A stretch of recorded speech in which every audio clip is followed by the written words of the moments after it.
On this week's episode of Ride the Lightning, the Tesla unofficial podcast, the Model 3 is officially the safest car the United States government has ever crash tested. The Tesla community reacts to software version 9.0's release. Tesla's Gigafactory in China inches closer, and more.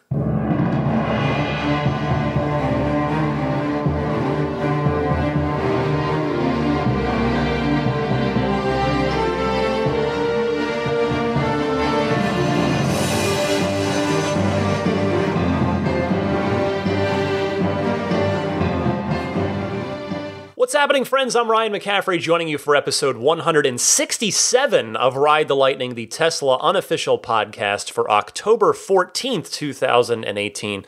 To my left on the floor currently is Daisy the Boxer Puppy. She's chewing away on a dental chew, so keeping busy and working on her oral hygiene. Can't complain about that. Good job, Daisy.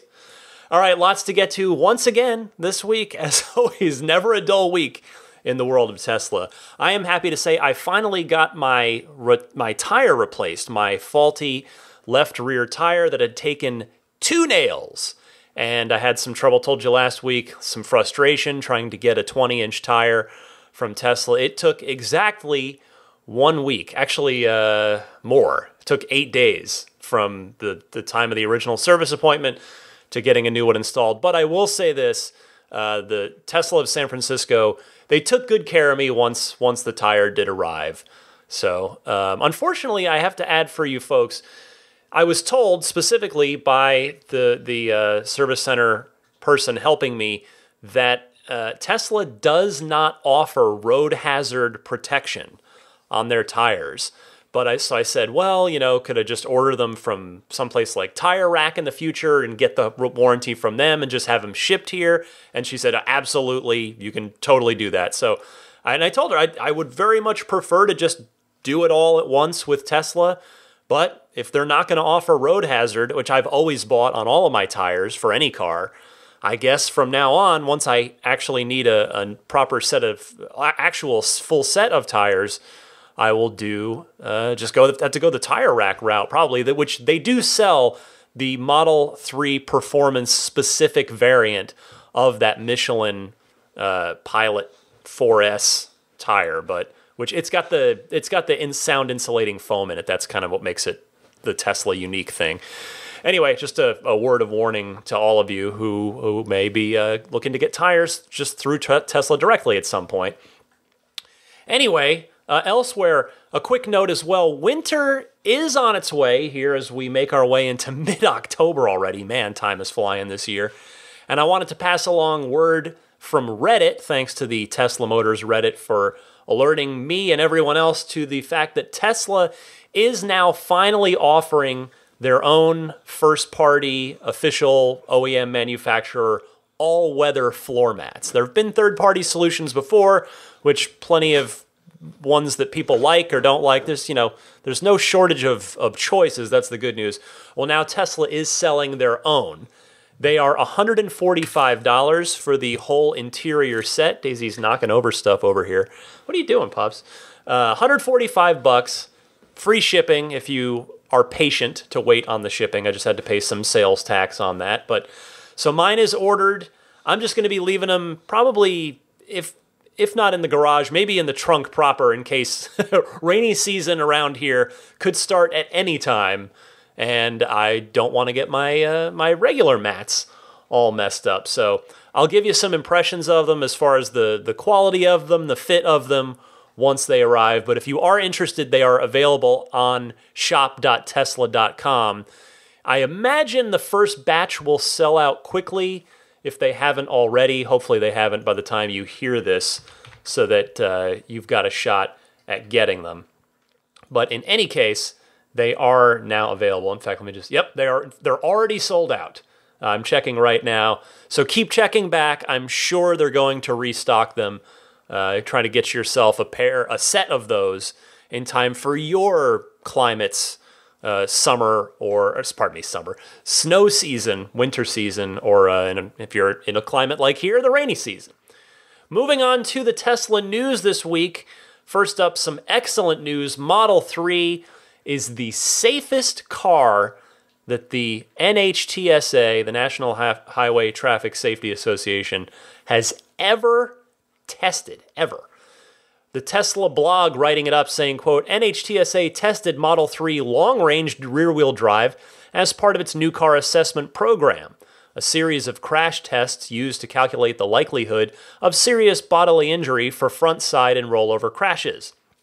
The agency's data shows that vehicle occupants are less likely to get seriously hurt in these types of crashes when in a Model 3 than in any other car. NHTSA's previous tests of Model S and Model X still hold the record for the second and third lowest probabilities of injury, making Tesla vehicles the best ever rated by the NHTSA.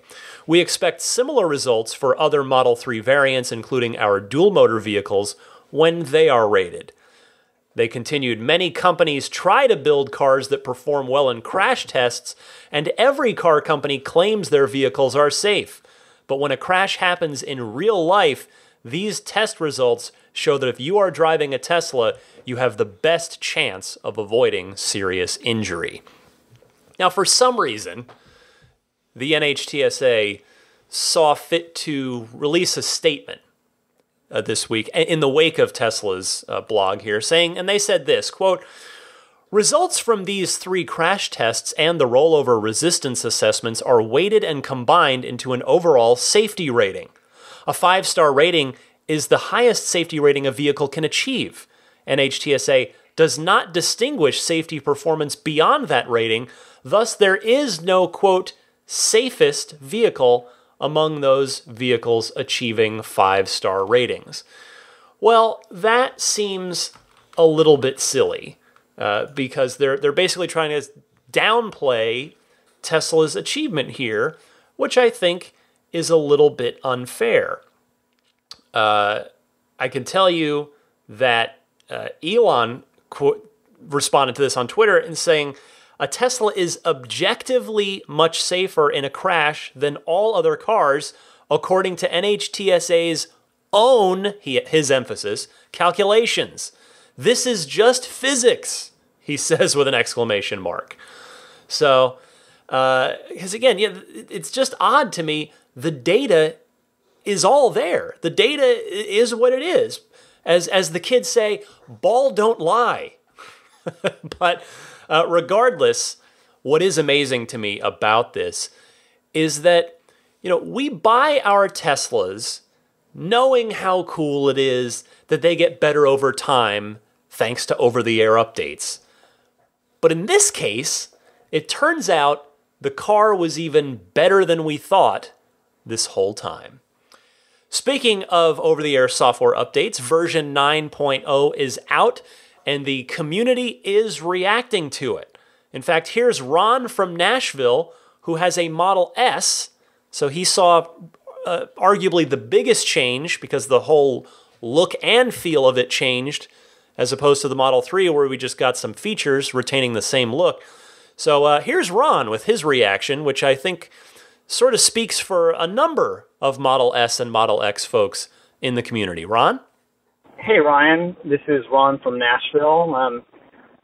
Just downloaded my version 9 update, and the features look really cool as far as functionality. Just driving it for the first time after the update. But what I don't like about this,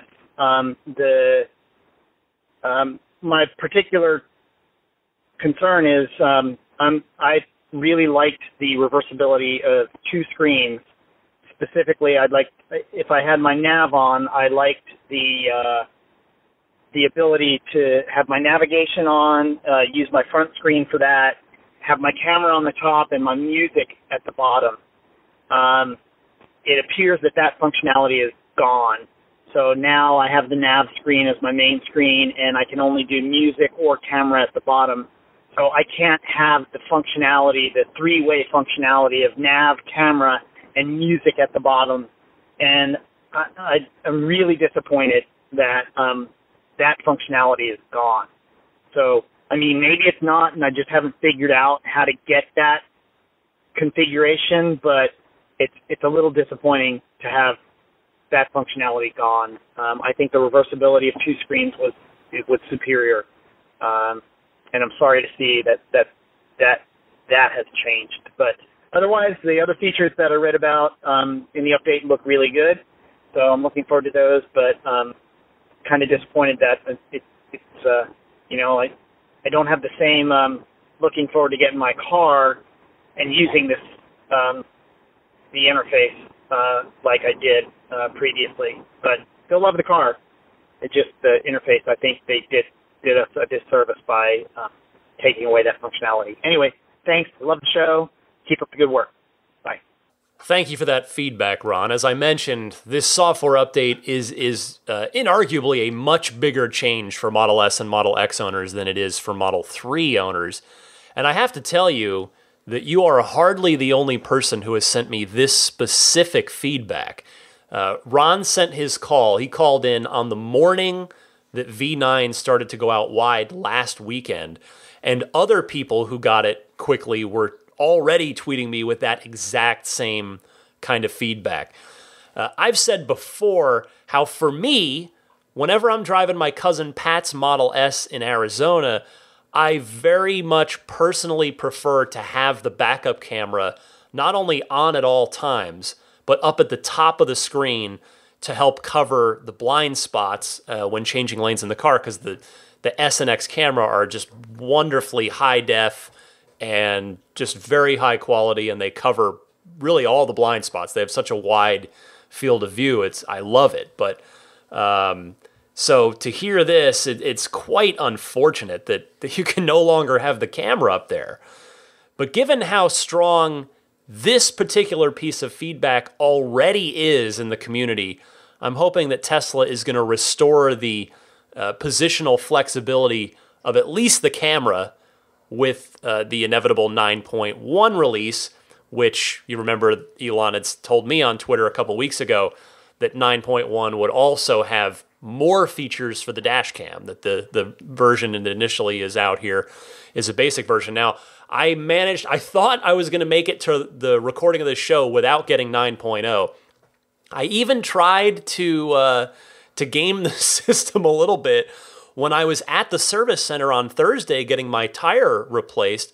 I asked them, could you please push 9.0 to me? And they politely said they couldn't, that it was being rolled out in phases. So I get it. Like, they probably just don't want owners rolling up in there asking for them to push software updates to them.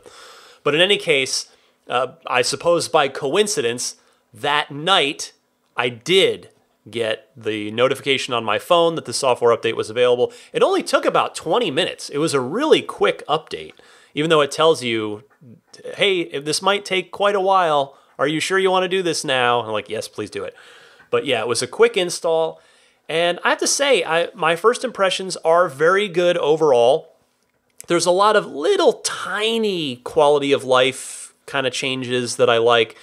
The clock, I find myself, I do check the time on a regular basis for whatever reason. In fact, one of my favorite features in my old Infinity was a long-running Infinity feature. There was an analog clock in the top center of the dashboard, which I always liked because I could just glance and it was big, it was right there, always liked that. Well, in the Model 3, the time had been, small little digital clock in the upper right corner of the Model 3 dashboard. Now it's actually in the center of the dashboard at the top. So I like that that's a little closer to the driver. So it's kind of like right next to the that after the left side with the car render, and the speedometer.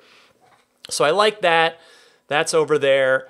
And then the maps, so the navigation, the list of directions, the list of turns has been moved from the far right side of the screen to the far left. That feels weird for right now. I think when I get used to it, I'm going to end up liking it better because your eyes don't have to go quite as far. Now, I don't like, though, I always liked that it used to show the percentage of battery you'd have at your destination all the time. Now that's kind of like you have to expand the view for it to do that. And when you expand the view, it zooms the map out. So I don't care for that as well, because I like the zoomed in map to sort of know my immediate surroundings rather than the bigger picture of the trip. But so there's that. And then as for, the big stuff, the dash cam works nicely. I got a USB stick and tried that out for, you'll see the instructions when you get the update, but it's very easy. Just format a USB stick to FAT32 as the file system, and then create a folder on that formatted USB stick called Tesla Cam.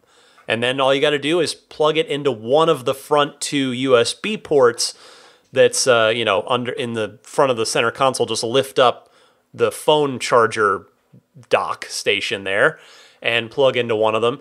Now, that means one of those is taken, but you can get a listener kindly pointed me to a splitter, the $6 USB splitter on Amazon, Onvian, Onvian. So that's $6.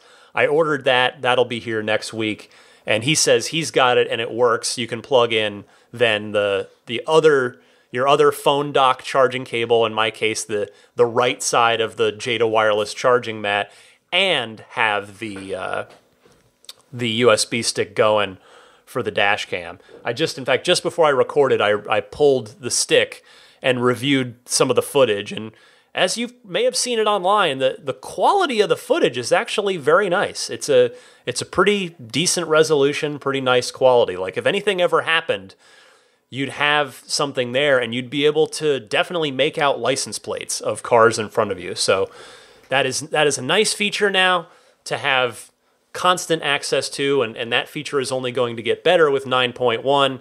Elon talking about making more of the cameras available for it, and hopefully as well making it so that you can activate it remotely, and or it can be triggered if it detects motion near the car, so it's not just usable when the car is in motion, which is how it is right now. What else could I tell you about my reaction to 9.0? The big one is more autopilot cameras. The other cameras have been turned on. That means the more of the surrounding cars are rendered on your screen, and that is really nice because it'll show you blind spots. It looks all around the car now, and I really, really like that. Plus, as I've mentioned on the show before in the V9 preview, it does render different types of vehicles, and it's pretty good about it, of showing an SUV. It's got SUV. It's got small, like moving truck style truck, larger big rig, bus. It's got motorcycle, and then it's got pedestrian as well. I was able to see the pedestrians pop up on there a couple times also. So very cool to see Autopilot recognizing more stuff and categorizing it appropriately. The other big feature that's added that I'll just mention real quick, the other one that that I had said I was really looking forward to was the blind spot monitoring. And as I mentioned, it's if you put your signal on to change lanes and there's something in your blind spot, the line on your screen that's indicating that side of the lane will turn red. Well, that's fine, but I found in practice today, and again, these are one-day impressions. I got it last night. I've only driven the car today, one day here as I record this. But I do think, and I've seen this feedback, I'm hardly the first person to mention this, it needs something else, ideally like an audible piece of feedback. So if it's along with the red line, could you give me a chime to let me know, to just more easily and more clearly and arguably more quickly know without having to glance at the screen, hey, there's somebody in the blind spot there. So hopefully that is something that can be tweaked for 9.1 or another release shortly thereafter that. But overall, I think it is a nice step forward. The Model 3 gets the energy screen. Took a quick look at that. It's just nice to have. You get a much better look on a graph of how your energy usage is going over time, over either 5 miles, 15 miles, 30 miles, or a trip. So that's cool. And then honestly, the web browser, all I did was type in teslapodcast.libsyn.com and it popped right up. And I don't know if I'll use the web browser much. I think the only time I might ever use it would be at a supercharger. If I were sitting there and wanting to check something out, it'd be kind of nice to have that screen rather than your little phone screen. But then again, if you want to look at video or sound, video or audio, the screen's not going to do that. In the car, you need to use your phone for that. So I think probably pretty limited use for the web browser, but it's nice that it's there. And then the calendar stuff is all worked in as well, which you Model S and Model X owners have had for a while. I haven't had a chance to test that. Although, oh good, that does remind me though. So I had an appointment at a game publisher today down on the peninsula. So a good 25-something mile. I was down at Electronic Arts today. And so before I left IGN, I remembered another new feature I could try, which was I pulled out my phone, opened Google Maps and typed in Electronic Arts and, hit directions. And then you can hit from there. There's a little button in the corner to send those directions to the Tesla. So I did that, 2 clicks. And then sure enough, when I went down to get in my car downstairs to then head off to my appointment at EA, the destination was already in the navigation system and it was ready to go. So that's cool. I think that's a really nice convenience, quality of life feature right there. So be curious to hear what all of your thoughts are on 9.0 as it rolls out to the rest of the fleet.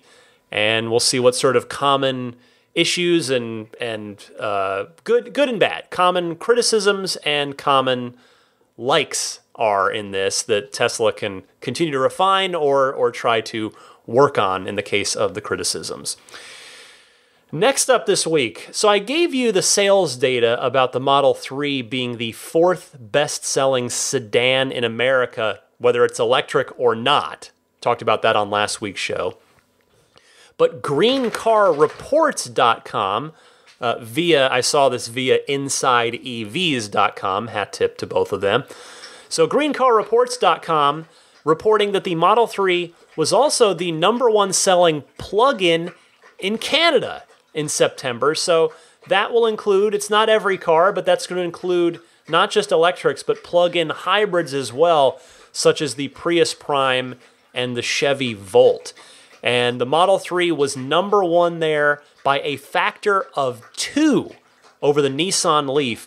Inside EVs notes wisely that the number there is probably going to take a bit of a dip in October due to, so I hate to bring up a sore subject for those of you in Ontario, that a very abrupt and very unceremonious end to the very generous EV rebate program that Ontario had going. That, of course, came to a screeching halt in mid-September there. But I would imagine, nevertheless, that the odds are good that Model 3 is still going to be #1 on that list for Canada in October.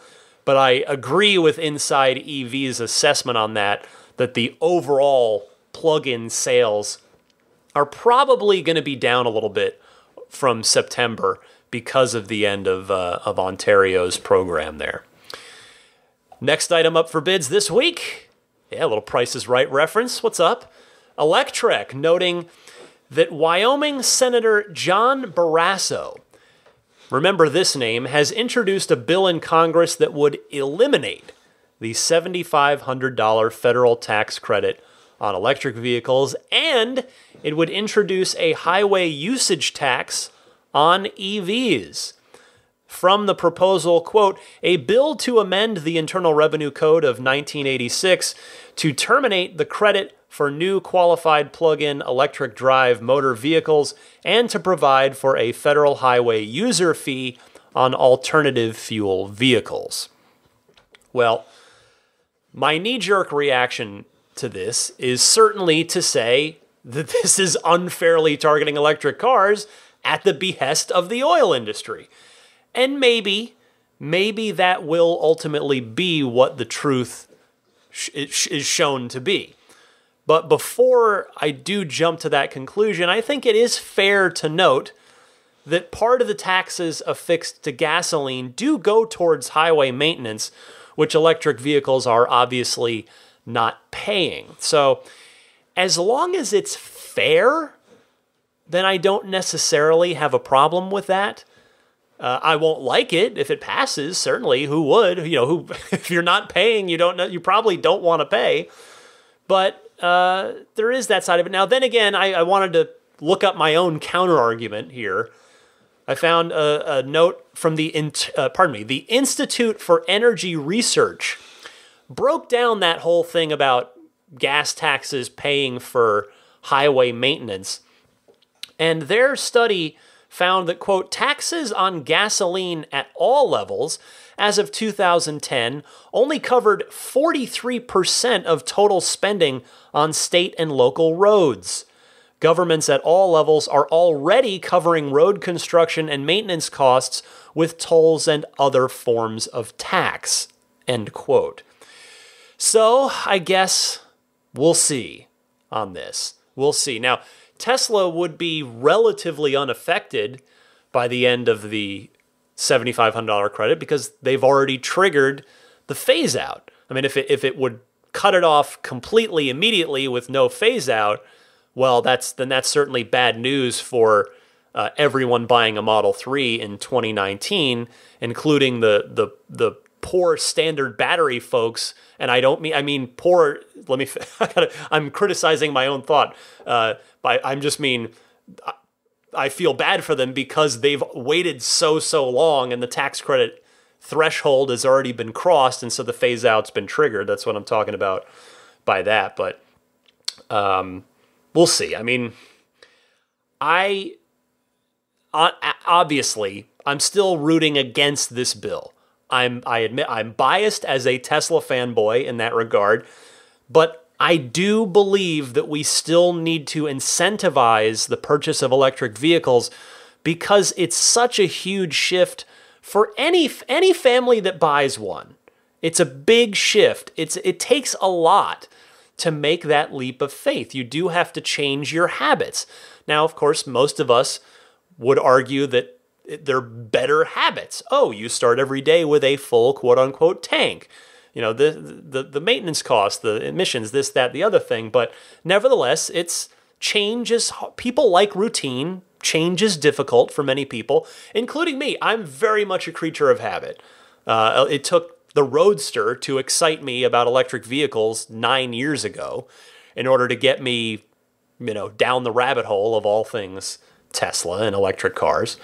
But it's a big leap of faith for people to switch their cars over to electric cars. But, hey, EVs they're better for the environment. You got an American company kicking butt in Tesla. You've got another one in Chevy that has the Bolt. It's a good product. It would be great. It'd be great to see more of them sold, and it would be a shame for the tax credit to be taken away, which would remove an incentive for people to give a Chevy Bolt a try. If they're too intimidated by Tesla, startup company, I don't know, but Chevy, they've been around forever. Like, they've got this Bolt, okay, but you take away that $7,500, that's no good. Who does that help except the establishment, except the oil industry? But so I would like to see governments incentivize buyers to make that leap of faith. Just my opinion. Perhaps you'll respectfully disagree, but that is that. We'll keep an eye on Mr. Barrasso and his new bill. This one is actually the final news item of the week, coming via Bloomberg, and that is this. Tesla appears to be on the verge of closing a $145 million land deal in Shanghai, China, for Gigafactory 3. Bloomberg writing, quote, the car maker is the sole bidder for a plot of land with an auction price of about 1 billion yuan. Pardon me if I mispronounced that, which is $145 million. The people said, asking not to be identified as the information is public. A decision by the Shanghai government to allocate the land to Tesla could be made as soon as this month, according to their same sources. So, hopefully this can get done quickly and easily. It seems like it's very much on its way to that exact outcome, since Bloomberg's own report states that Tesla's the only bidder for this land. So that's certainly a good sign. Got to figure that this is just huge for the future of the company. I mean, that plant, it's earmarked, the Shanghai Gigafactory, it is earmarked to eventually produce 500,000 cars per year. Certainly, almost certainly all of those for the Chinese market, no doubt. So again, that means that it's going to be physically huge. I mean, it's like geographically, physically a huge factory, because that place is going to have to produce the batteries and the cars. So that also means that you can expect this project to create a lot of jobs as well.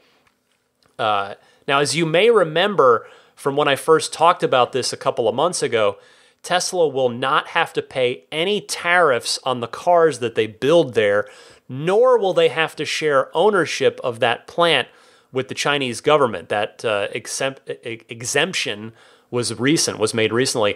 So what that means is that costs are going to be at a minimum for Tesla, and thus by extension for consumers.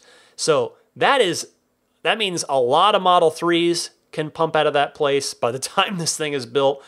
In fact, maybe by the time this thing is built, it's possible there may be Model Ys coming out of there as well. So can't wait to see this get done and hopefully break ground very, very soon.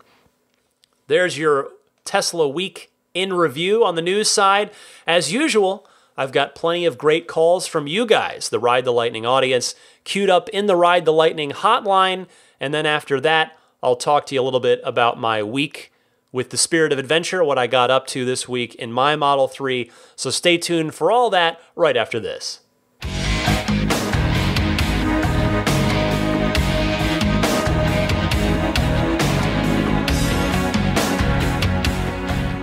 Welcome to this week's edition of the Ride the Lightning Hotline. Your time to shine, your calls, which are your thoughts, your questions, your comments, discussion topics. I remind you, I invite you to participate. Would love to hear from you.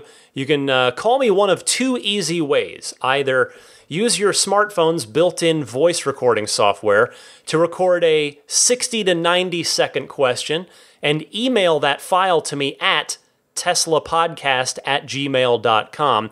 Or you can send that same 60 to 90 second question to the Ride the Lightning hotline, the toll-free number. You just call in and leave a message. The number is 1-888-989-8752. That's 1-888-989-TSLA. And if you know someone special with an upcoming birthday, anniversary, graduation, or some other special occasion, you can give them a unique gift of recorded voices from friends and family telling them why they're special. The recordings can be podcasted or put onto a keepsake. Visit lifeonrecord.com to learn more. And a quick note, in fact, that the Patreon-exclusive bonus episode for October is up for those folks who are pledging at that tier or higher on the Patreon. And those callers, I want to shout them out in case they hear this and maybe they are not patrons, just to let them know that even if they don't sign up for it, that they've still been heard. So we got Joe in New York on that show, Lawton from Chicago, Darren from Roanoke, David from Salt Lake City, Luke from Des Moines, Tom from Chicago, Steve in Seattle, Anthony from Long Island, Dave from Cleveland, Juan from Sacramento, Bill from San Francisco, Michael from Millbrae, and Andy from Orangeburg. So you guys are all in that October Patreon exclusive show. If you're curious to learn more about what that is, well, I'll just tell you. It's where it's an extra episode every month just for Patreon supporters, where with all the extra calls that I can't get to during the regular weekly show, they pile up and we just do a big giant Ride the Lightning hotline edition for that. So anyway, let's get started with John in San Diego, who has an interesting observation based on his experiences at Tesla service centers. John, go ahead. Hey Ryan, this is John from San Diego calling in again.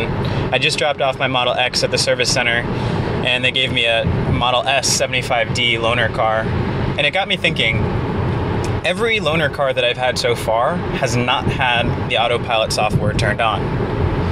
Now, I can understand if they give you an old car that perhaps doesn't have the hardware installed, but you would think with a brand new Model S, which this is, I think it has hardware 2.5 installed, or at least 2.0. I don't know how to tell the difference between the two, but with that said, you'd think that they would install it as an opportunity to convert users that don't have it installed because they drive it and see how awesome and convenient it is. And then for drivers that already have it, you would think it's a perk that they don't want to lose. And it's just software. It doesn't cost them anything to turn it on. The only thing I can think of is perhaps they're worried about the safety of somebody turning it on that's not prepared for it. But to me, there's a simple training video or whatever that sort of walks you through that. Anyway, I just wanted to know if that's a standard across the board or if I've just gotten unlucky getting cars that don't have Autopilot turned on. Anyway, keep up the good work. I love your podcast. Talk soon. Well, John, that is a great question, and it's one that I couldn't answer myself, so I asked a Tesla employee friend who works in service, and that person shall remain anonymous. They told me that many of the service loaners are actually owned by Enterprise, which I certainly ran into in my first service center experience when they couldn't take care of my car right then and there, and they had to give me a loaner. And I told you about that whole first world scenario that I went through with that. And anyway, this Tesla employee notes that those Enterprise-owned cars, they apparently just never purchase Autopilot on those cars. So now he sends along a little note here too, that you can check for those cars because they have a small little barcode in the left rear window. But they do also have their own Tesla-owned service fleet, and this person notes that those typically do have Autopilot enabled if the car is recent enough to have Autopilot hardware. So there is hope that you may one day get a loaner that has Autopilot on it. Hope that helps. John, let's go to BJ in Salt Lake City up next. Wanted to talk about the 14-day trial for Autopilot. BJ, go ahead. Hey, Ryan. BJ from Salt Lake City. Hey, love the podcast. Huge Tesla fan for many, many years. I took delivery of my Model 3 a couple of months ago, and I didn't get Autopilot. And I noticed something interesting when I tried the 14-day free trial, and I wondered if you had any answers to this question. When I was using Autopilot, I noticed there were a few streets that have a speed limit posted, like let's say 50 miles per hour, but the speed limit on Autopilot and in the car would say that it was only 40 miles per hour. So if I was using Autopilot, it would only drive up to 45 and stay under the speed limit. I used to think that the cameras on the car could actually read the street signs, and I think I got that from like Tesla self-driving videos or whatever. But it kind of appears like it's more attached to the maps or something.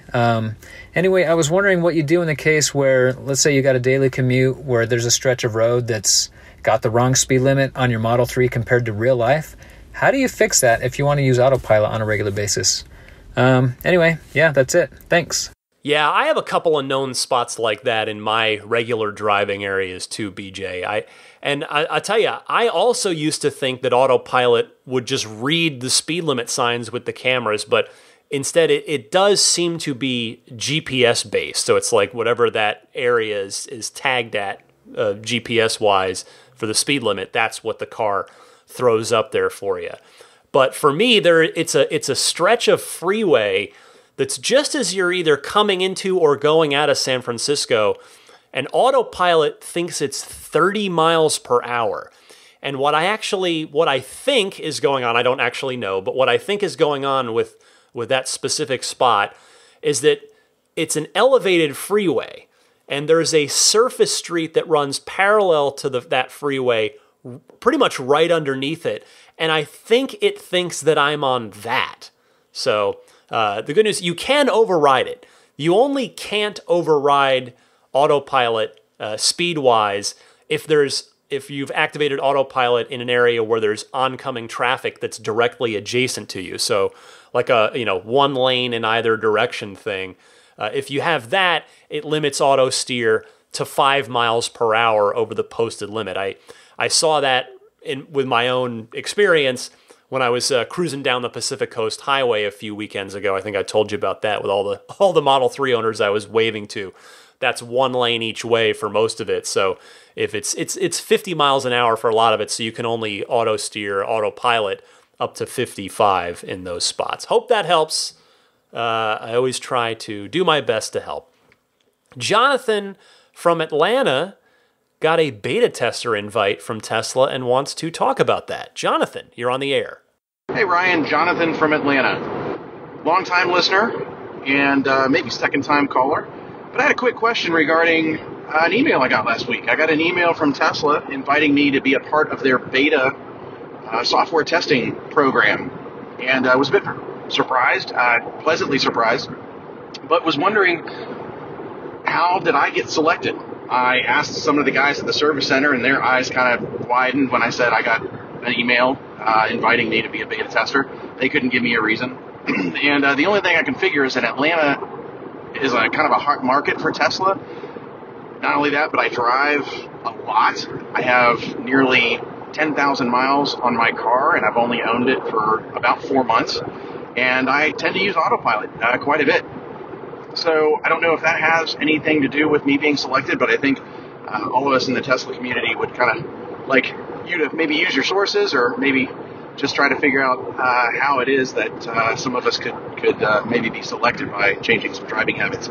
Other than that, again, love the show. I'm on my first long road trip from Atlanta to Cincinnati to visit my dad, and just an observation is that when driving through the mountains, listeners may want to kind of charge their cars a little bit more than the maps suggest when you're at a supercharger, because the mountains kind of sap your energy. And I don't know, I had it readjust at one point and showed a 5% energy left to get to my destination after initially showing 21% left, so I had to make an extra stop. So just got to keep that in mind. Sorry for the long call, but anyway, keep up the hard work. Thanks. Thank you for the call, Jonathan, and for the tip as well. It's definitely a good suggestion, particularly if you haven't road tripped in a Tesla before, and I'm raising my hand. I am in that group. My first one might end up being that Arizona trip that I'm planning for over the holidays. To your question, I'm afraid I don't have any friends or sources on the Autopilot team to try and dig into this, but you're thinking right along with me. Everything you said in your call is what I was thinking right before you said it as I was first listening to your call.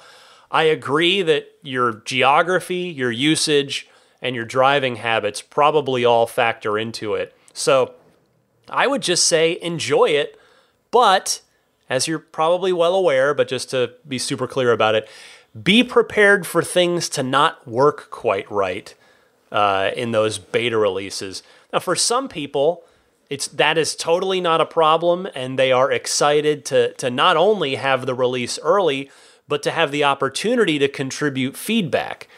For other people, and I would probably count myself in this group, for me personally, I would just as soon wait for the cleaner, more stable full release.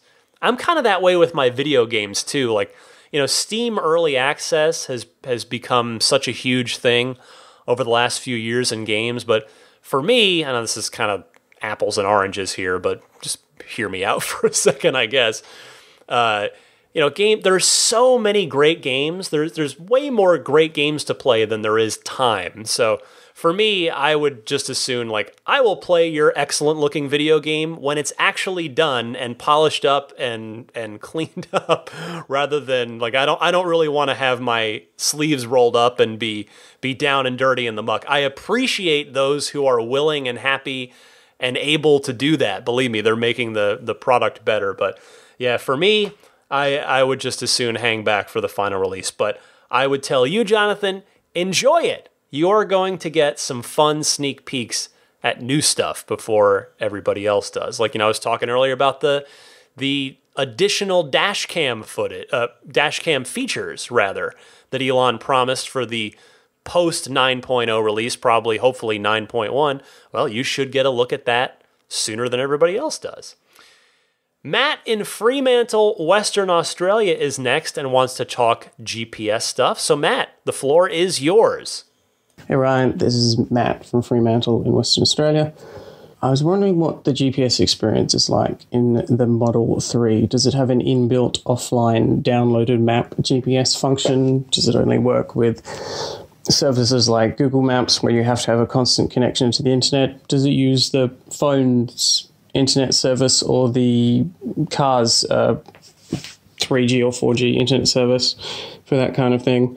And the second question I have is, can you plug in an Android or an Apple phone into the USB port directly and have it play audiobooks, podcasts, music into the audio system in the car? Or do you have to only work via Bluetooth, which is usually a much slower way of doing things? All right. Thank you. Bye. Good questions here, Matt. It's definitely Google Maps based. I can tell you that much. And from what I can tell, it only works live over the car's cellular connection. I know the early Model S's had a kind of a quote-unquote physical GPS in case you didn't have a cellular connection. And in fact, though, when I look at the Model 3 Design Studio now, as I was digging into your question, it doesn't actually mention the term GPS anywhere. All it says is, quote, satellite maps with live traffic visualization, end quote.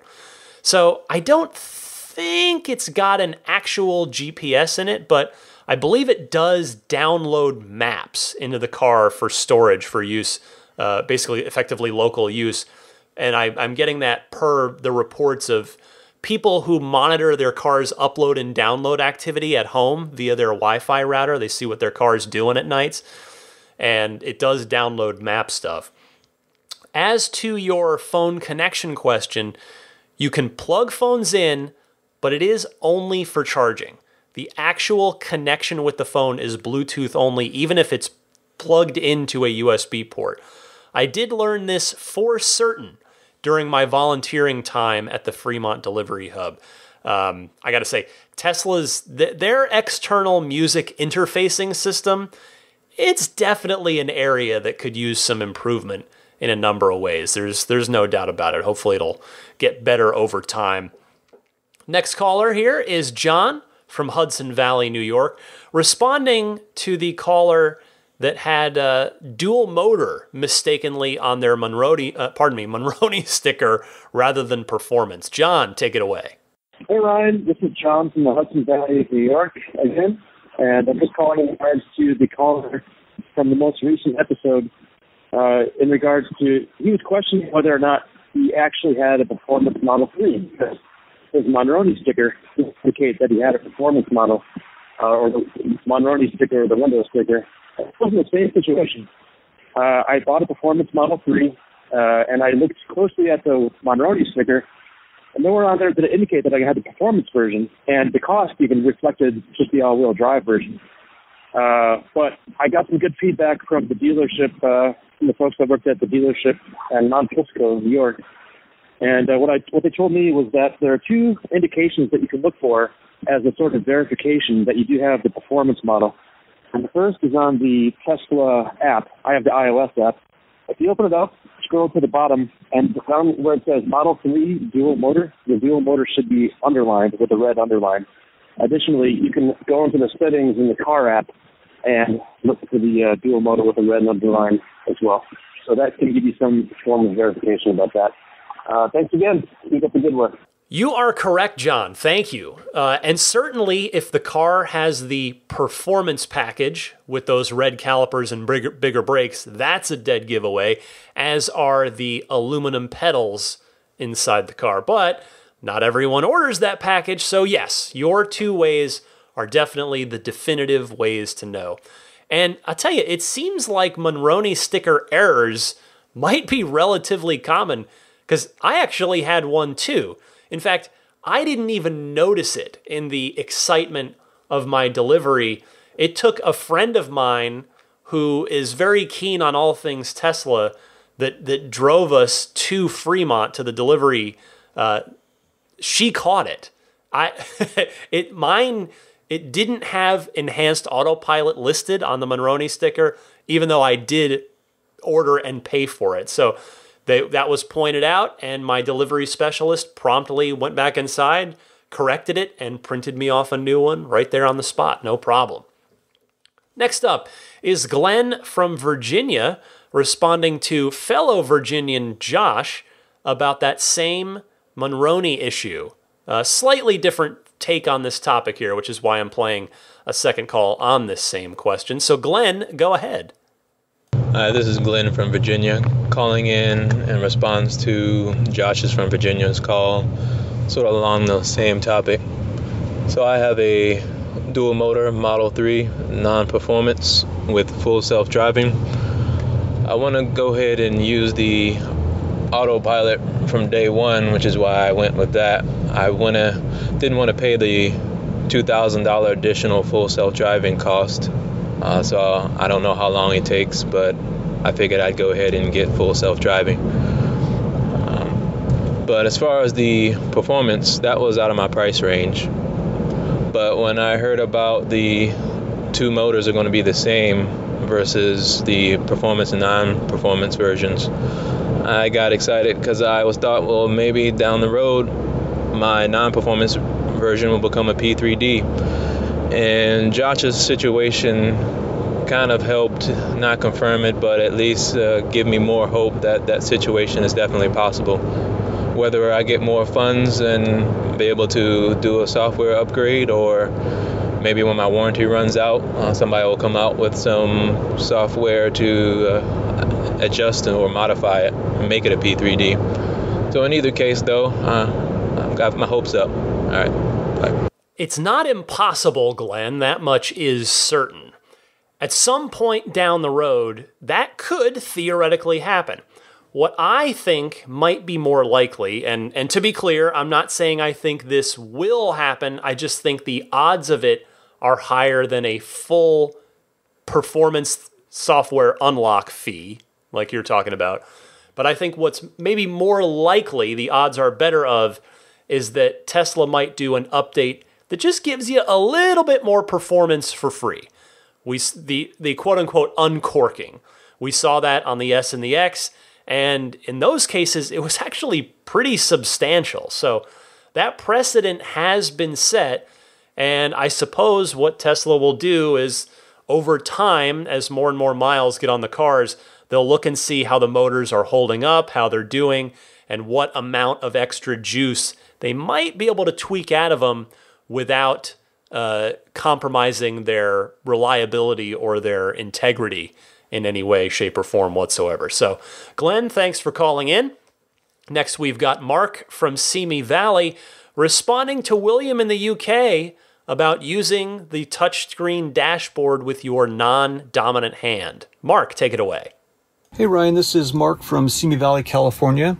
I'm calling in regarding a question that Will from the UK had on your episode 166 about the right-hand drive version of the Model 3 when it gets to the UK, and where majority of the people will have to operate the touchscreen with their left hand, and where 90% of the people are right-handed, how that would be. Since I'm in California, I obviously have a left-hand drive car, but I am left-handed. So I just wanted to pass along my experiences with that. It's funny because I never even thought about it until I heard his question. It's never been a problem. It's the touch screen is just so natural. When you use it, it takes a very short period of time to get used to, and just wanted to let him know that he shouldn't have any problem operating that with his non-dominant hand. So that's it. Just wanted to pass that little information along, and once again, thank you very much for all you do for us. Love your podcast. Look forward to it each week. Thanks, Ryan. Bye-bye. Well, I've got nothing to add to this one, Mark. Just want to say thank you so much for calling in as a left-hand driving lefty. Hopefully that'll reassure Will a little bit. Next up, we've got Dave from the UK, who has a question for me about my Tesla experience thus far. Dave, you're on the air. Hi, Ryan. It's just Dave here in the UK. Hope everything's going well. As usual, enjoy the podcast. Listen every week. It's the first time I've called in though for a while, and really it's just a general question. You know, you've kind of been giving updates on where you've been in the car and how you're finding the experience. And I was just wondering, like, how your family feels about the car. Like I know. I remember an episode ages ago when you were a bit kind of downbeat because I think your wife wasn't too keen on the large investment and stuff. But I think over time she came round, and I was just wondering, like, if you know, if your family's driven the car, what your daughter thinks, just those kind of things. And I appreciate that's maybe quite a personal question, so I understand if you don't want to talk about that or discuss that on the podcast, so that's fine. But yeah, just a little question out of curiosity, really. So again, thanks for the podcast, Ryan. Speak to you soon. Bye bye.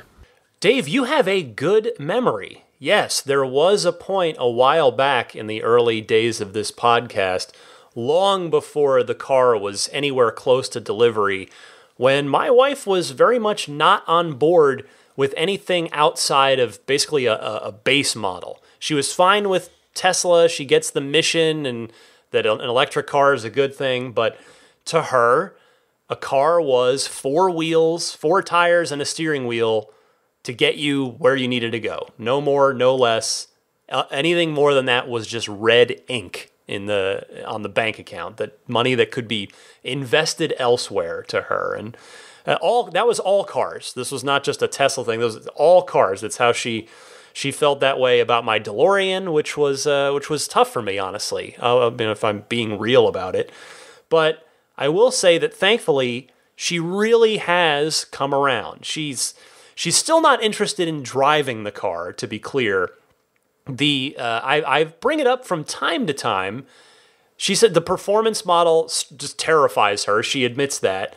And even though I said, hey, I could put it in chill for you if you want to drive it, I think she's probably afraid of anything happening to it with her behind the wheel, because she knows how much this car means to me, and she doesn't even want to put herself in that position, which, I don't want her to feel uncomfortable or intimidated like that, but at the same time, I don't want to force the issue, like, hey, drive it. I don't want to make it weird or anything. So anyway, as the podcast has grown and she has seen my questions getting answered by Elon Musk from time to time, this, that, and the other thing, my wife has started to see that this whole Tesla thing, that it's bigger than just a car. Even she is seeing that now. And I will say she does love riding in it. I told her my dream that I told you guys about, of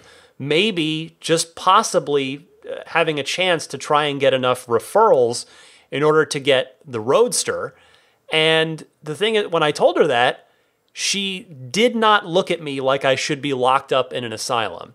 And I say that, I know that sounds like a jokey thing to say, but I mean, it's not totally serious, obviously, but what is serious is that a year ago, if I had said that to her, she would have looked at me like I was absolutely nuts. She would have there was no way that would have gone over well at all. It would have just she would have either just, thought I was nuts or rolled her eyes or what have you. But now she gets like, oh yeah, I mean, it's possible maybe you could, and if you could, that would be incredible. That would be an amazing thing to accomplish, and to have that sort of generosity and that kindness bestowed upon you if it did happen. So yeah, I mean, that's the good news to report on the family front there. And even, I will mention, my daughter, she loves the Model 3 because it has a USB port on the back of the center console. She has a kid Kindle, one of the ones that's just it's all walled off, so she can't get to any like adult anything. It's just all kid stuff on there. And then it's got a huge rubber case, so it just gets dropped and it's no problem. And she listens to it. She uses it a lot. We try to limit the video games for her, but she listens to audiobooks on there a lot. And so she likes to bring it in the car and listen to the audiobook. So she loves the Model 3 because she can plug that Kindle into the car with that and thus not have to worry about the battery power. So she's super into that. And actually, she really likes opening her own door from both the outside and the inside. She likes doing the handle from the outside. She's like, I want to do it. And then from the inside, same thing. When I drop her off at school, it's a curbside drop off. Sometimes the teachers get over. She will try to beat them to it by pressing the button to unlock the car. So that is, she loves I don't know if it's the Tesla itself, or it could just be the fact that, my wife has a Mini Cooper and I had the Infinity Coupe. This is the first time she's ever had her own door. So I'm guessing it's a little of both, probably. Maybe a lot of just the own door thing and a little bit of the Tesla fun to it. But in any case, there's that. And then finally, there's Daisy, who currently, boy, I wish you could see this right now. She is sleeping on the couch in a way like her head is on the armrest. Her legs are like splayed out. She's kind of got the Cleopatra thing going on. Like somebody should be feeding her, not grapes, because I think those are bad for dogs, but something else that would be appropriate. Anyway, Daisy likes having a proper back seat, number one, which she's never had before. Not really anyway, because she's, again, had to cram in through the two-door coupes. But also, Daisy likes the back of the center console as well, not for the USB port, but for the air conditioning vent that she can put her face right next to and get some nice cool air right in her face. So the family is doing well with the Model 3, I'm happy to report. Thank you for that call, Dave. And the final call this week comes from Jack, who has, you know what, I'll just let him talk and then I'm going to respond to this because I thought this was a great call. Jack, you have the last word. You're on the air. Hey, Ryan, Jack here. I have listened to you for a long time on IGN, and I'm new to the Tesla podcast. I'm considering buying a car, and I thought to myself, I'm trying to find enough new Tesla owner information. And I was wondering if maybe you've already done a podcast, which is for, beginners, why Tesla? Obviously the environmental things and everything, but there's a lot of information to unpack. And I thought maybe a bonus episode or something for people who are new to Tesla to help consider purchasing one would be a really helpful tool. Also, I've listened in the last few episodes I've listened to, you've mentioned environmental impact a few times, but I wonder if you've ever really addressed the disposal of lithium-ion batteries, and have you done any research into that? And would that be something you'd be interested in talking about on your podcast? Thank you very much. I've been listening to you for years, man. Take care.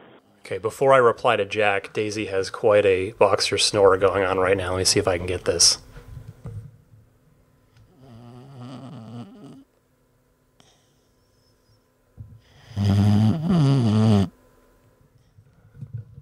Yeah, she's snoring up a storm in that Cleopatra pose that I was mentioning a minute ago.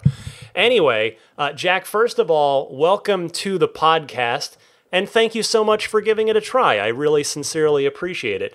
And I have to hand it to you, your idea is a really, really good one. I heard that and went, yes, absolutely. So I am definitely going to do that.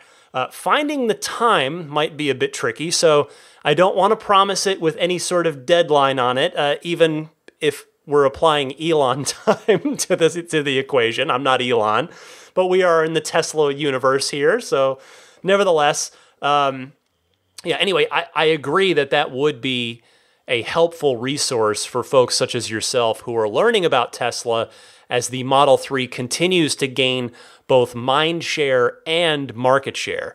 So until I can get that episode done, which I really truly do want to do sooner than rather than later, and I'll put it out to everybody. I'm not going to put it on Patreon or anything like that. I would want, the whole point would be for new people to listen to it. So I really think that's a wonderful idea. But for now, Jack, I would like to personally invite you and any new listeners, any listeners that have questions about Teslas, about the cars, about their whatever it is in the world of Tesla. If you need some help onboarding in the world, basically. I want to help do that. I mean, we've got the hotline here, you can call and stuff, but if you just, you just have some questions, I'm always happy to spend time with you as well. Because again, I love talking Tesla. I mean, why the heck wouldn't, why would I be doing this podcast if I didn't? So, Jack, you can reach me at teslapodcast@gmail.com. That goes for anybody else as well, of course. It's always an open invitation. And, if you want to use the Ride the Lightning hotline to ask a question that you think everybody might benefit from, you can go that way. But if you just want to have a little private correspondence with me, if you've got some questions, before you're making a purchase, maybe I convince you to use my referral code, I'm more than happy to help answer any questions for you. Anyway, thanks to everybody for calling in another wonderful round of the Ride the Lightning hotline. So again, I encourage you to participate. You can either email your questions to me after you've recorded them on your smartphone's voice recorder to teslapodcast@gmail.com, that same email address. Or you can leave the message toll-free, the Ride the Lightning hotline, 1-888-989-TSLA. That's 1-888-989-8752. Try to keep those calls to a minute and a half tops, please. Be right back after one more quick breather with some Spirit of Adventure adventures and the plugs and parting thoughts right after this.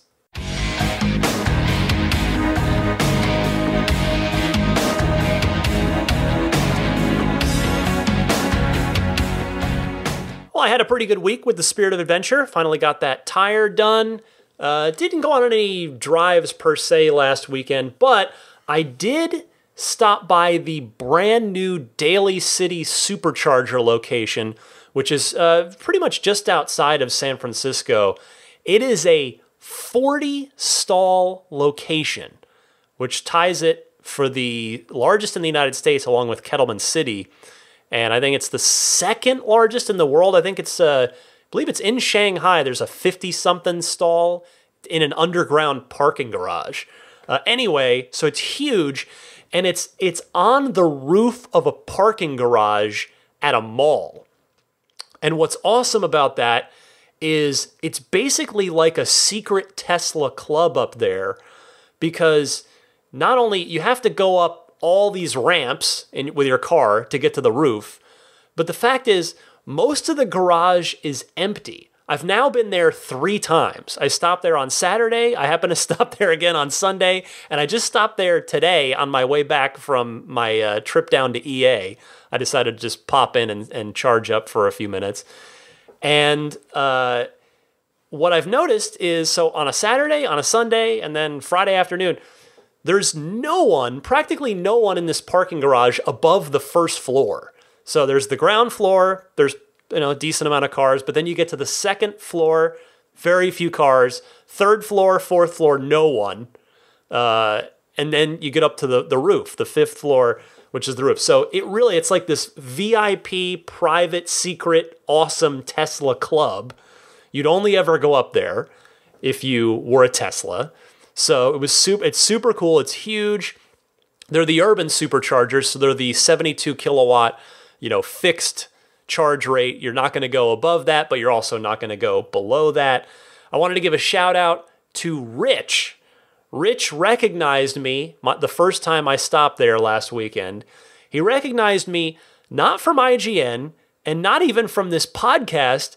He recognized me from my volunteering time at the Fremont Delivery Hub when he was taking delivery of his beautiful blue P3D Plus.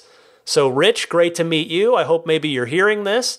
I also talked to a few other owners while I was there, not only that day, but then the next day when I stopped back, talked to some people, even talked to a nice gentleman today as well, him and his wife, who had they had a black P3D Plus that he was asking me about the white interior, because he was saying, I didn't really want the white interior, but they gave me, basically they found a car for him that was close enough to his configuration right at the end of the quarter, so he took that. I was explaining my whole white interior cleaning process, and yeah, I tell you, I love talking to people. I love talking about Tesla, period, again, hence the podcast, but I love the superchargers because they are kind of informal Tesla club meetups. They're great. I love them. Now, some people just sit in their cars and chill and they don't want to be social, and that's totally fine. But I think certainly all 3 times I've stopped at this new Daly City one, I've talked to somebody. And I would say of all of my supercharger stops so far overall, of which at this point I've got maybe, 8, 9, 10 total supercharger stops, I've talked to somebody at just about every time, I would say. So I love it. I love this new location, beautiful view of off the roof of this garage. And anyway, so very cool spot. If you're in the Bay Area, check it out sometime. And then the other thing I wanted to mention, just as this isn't a spirit of adventure thing, but just illustrative of what Tesla is doing. And I'm being totally serious here. So I was walking Daisy over the weekend, and I walked by a couple who were taking delivery at home. They were the delivery specialist had driven the car to them, the Model 3 to their home. I could see, it was obvious what it was. So I just was like, oh, you taking delivery? And talked to her for a few minutes. And she goes, yeah, we've never been car people. We're not car people. And that quote just stuck with me. She told me that they had shared a Honda Fit for 10 years. So, a little economical, with good fuel economy, just a little, hey, it's San Francisco, it's small, it's good fuel economy, and they don't care. They're not car people. So, okay. And she mentioned that their upstairs neighbor has a Model 3, and they bought one. And so that, if you just stop and think about that for a second, that is the disruptive power of Tesla in general and of the Model 3 specifically because of its lower price point. That quote, when she said, "We're not car people," that quote should terrify the rest of the car industry. Or if they're smart, it should inspire them to say, hey, maybe we should get on this electrification thing and start thinking a little differently. Because the greatest, the most amazing new Honda Fit in the world probably wasn't going to get that couple to spend $50,000 when they'd previously spent, I think the Fit is half that maybe. I don't actually know, but I know it's not in the Model 3's price range. So the fact is, they're not car people. The word of mouth got to them. They bought one. And she contacted me after. I told her what I do, the podcast, and she reached out after to say hi and say that they were doing super well. So I just think that's incredible that Tesla has, that's just a micro example of what this car is doing. I mean, this is so much untapped potential. That is disruption at its finest. So go Tesla, go Model 3, and that is just going to keep right on happening. Alrighty, that brings me to the end of another podcast.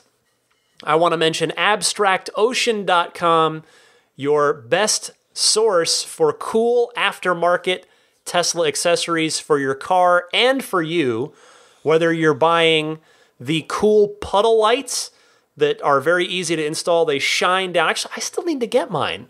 I gotta order some. I've been so busy. I want to get the original 3 horizontal lines 3 logo for my car, but they have the Arabic numeral 3 logo.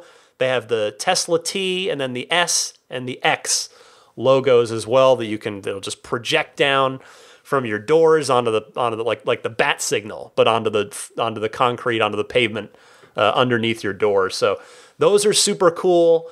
They've got upgraded interior LED lighting kits for like the footwells and stuff in any of the Teslas. All kinds of stuff.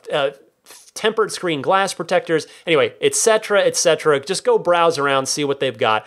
Abstractocean.com, because they continue to offer the 15% off discount code for listeners of this podcast, if it's your first time buying at abstractocean.com, use the coupon code RTL Podcast, all one word, RTL Podcast. Use that code at checkout, and you will get 15% off of your first order. And then, of course, Jeff at Immaculate Reflections, continuing to see more and more Model 3s his way. He's telling me that a lot of folks are hearing about it from this podcast, which is great to hear because, again, Jeff just, it's, when you meet a really genuinely good person, like it's one thing, you meet a business, you do business with somebody and they do a great professional job, but Jeff's just a good person as well. He's been great to me. I'm happy that I could have my car worked on by him with the detailing stuff. And if you are interested in that as well, you can look up his website to see more about him and Immaculate Reflections at irdetailing.com. And again, he does the full range, whether you want to do a clay bar and wax, just a nice deep clean, or you want to do new car delivery prep, which is basically what I did with the, if you want to do any or all of paint correction, paint protection film, the ceramic coating, any of that, all of that, Immaculate Reflections has you covered. So check that out if you're interested. Meanwhile, the Patreon. I sincerely appreciate anybody that sees fit to support me on Patreon and the time and energy that goes into this podcast each and every week. You can find more information at patreon.com/Tesla podcast. Patreon is spelled Patreon. It really does make a huge difference in my life if you do see fit to contribute. It'll always be totally optional, but it's there if you'd like to do that. You can follow me on Twitter if you're interested. I'm at DMC_Ryan. Same thing on Instagram. That's where all the Spirit of Adventure pictures go. Instagram/DMC_Ryan. Email, of course, I've given that a couple times this week, teslapodcast@gmail.com on that. And then I, of course, want to mention the referral code. Doing well here, off to a good start on the impossible dream. Let's call it you know what? I'm going to name the car that. If it somehow comes true and I have to go on a cross-country road trip to give everybody who uses my code a ride in it, which I swear I will do it. It's a 620-mile range. That would be a great excuse to drive it, to have a cool trip, and to meet a bunch of you. I'm dead serious. I'm completely serious. Anyway, the quest for the Tesla Roadster, if you see fit. Now, it's not just about me. It's a mutual exchange. I get one step closer to the Roadster. You, in ordering your Tesla, get a $100 supercharger credit that's going to be good for, again, roughly a year's worth of supercharging. Could be a little more, depending how often you're long-distance traveling and where you live, because California is a little more expensive, but on the supercharger rates. Anyway, $100 supercharging credit for you if you use my referral code when you order any new Tesla. That's any new S, any new X, and any new Model 3, whether it's long range, dual motor, or performance. Any of them, the code now works and you get that supercharging credit. So my code is Ryan73014. And you can either give that to a sales advisor if you're ordering in person at a Tesla location, or if you're ordering online, type this into a browser window, ts.la/Ryan73014. That will take you, 73 to clarify, 73014, not the letter O, 73014. And that will take you to the design studio where you can choose SX3 or solar. Hey, if you're doing solar, you can use the referral code as well. I'd never even mentioned that. But that's in there. And then just configure your car, order it, and you're done. And the code with your supercharging credit will be baked in. I want to, close out. Still a couple more plugs. Lots of plugs, but it's all stuff I believe in. That's the nice thing. The Jada wireless charging pad. I'm happy with mine. I've heard good feedback so far from people in my audience that have bought it. So I don't have a discount code for that, unfortunately, as I've said. But if you are planning to buy one, I would super appreciate if you would use this URL, because I get a couple of bucks on a referral for this from the sale. So the URL would be getjada.com, Jada spelled Jeda. So getjada.com/ref/8. That is the website link for that. And that'll do it.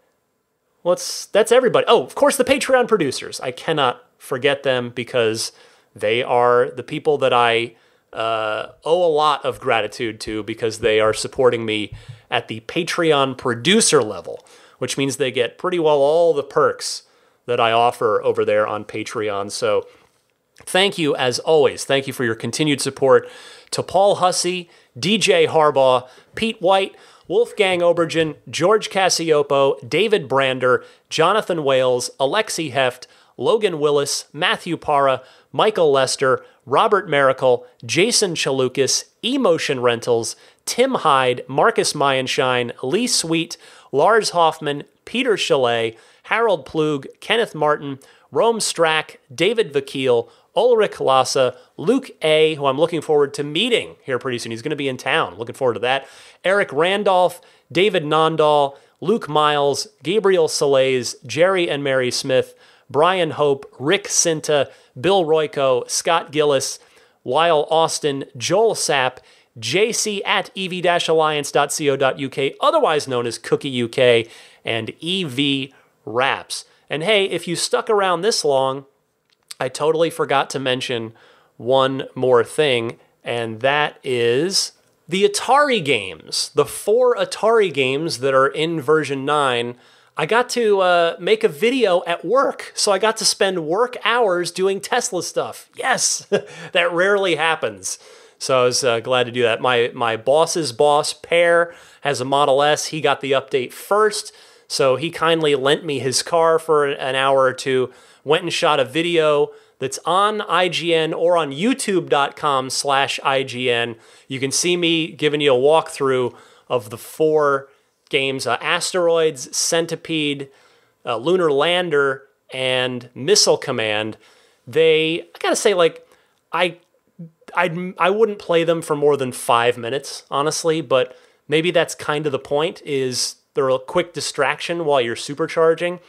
And I would say that the neat novelty part is, like with Lunar Lander, for instance, you can use the steering wheel to turn your lunar lander, to turn your ship, and then use the steering wheel buttons to fire the thrusters. So that's pretty cool.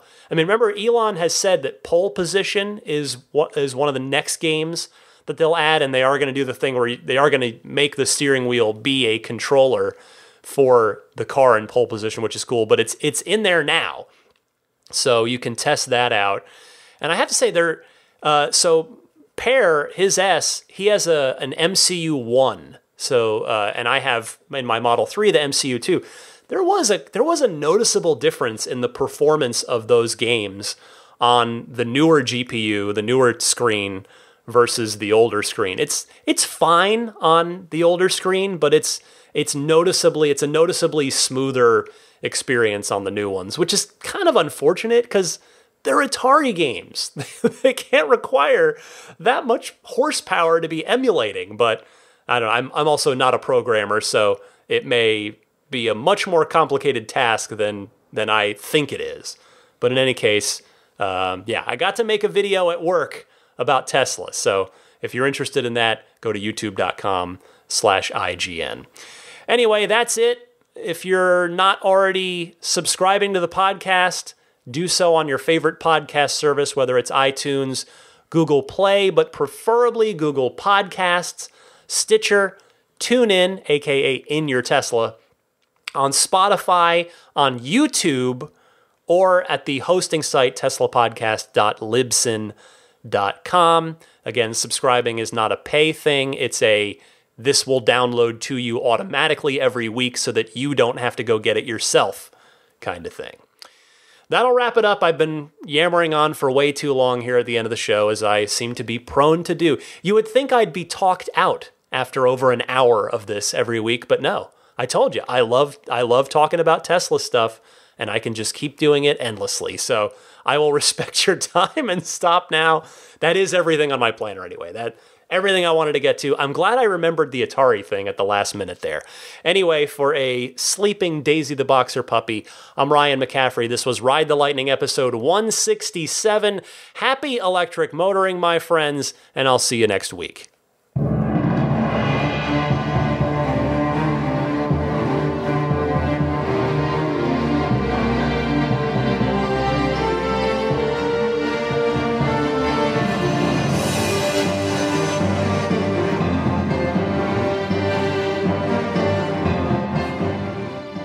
I mean, I think a Tesla is the most fun thing you could possibly buy ever.